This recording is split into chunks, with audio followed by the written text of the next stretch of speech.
നോമ്പുകാല ചിന്തകൾ.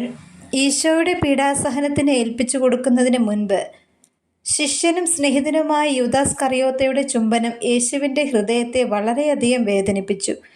യൂദാസിൻ്റെ ചിന്തയിൽ 30 വെള്ളിക്കാശിൻ്റെ വിലയാണ് ഗുരുവായ യേശുവിനെ കണ്ടതും അത് അവന് വലിയ ലാഭവുമായി ആദ്യം കരുതി.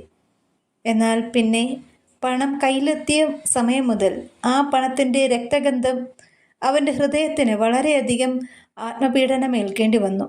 തിരികെ കൊടുക്കുവാൻ പരിശ്രമിച്ചെങ്കിലും ഫലം കാണാതെ വന്നതിനാൽ ആത്മഹത്യയല്ലാതെ മറ്റൊരു വഴിയില്ല എന്ന ചിന്തയിൽ ആ പാപവും ചെയ്യേണ്ടി വന്നു. എന്തെന്നാൽ നിഷ്കളങ്ക രക്തം മൂലം വരുന്ന പാപഭാരം അതിഭയാനകവും ഭീരുത്വവും ജനിപ്പിക്കുന്നതാണ്. അത് എപ്പോഴും അങ്ങനെ തന്നെയാണ് ആയിരിക്കുന്നത്. അതിൽ മനുഷ്യരുടെ ആത്മസ്വാതന്ത്ര്യം നഷ്ടപ്പെടുന്നതിനേക്കാൾ വലിയ നഷ്ടം ഇല്ല എന്ന് മനസ്സിലാക്കുന്നത് വലിയൊരു ദൈവകൃപയാണ്. ആമേൻ.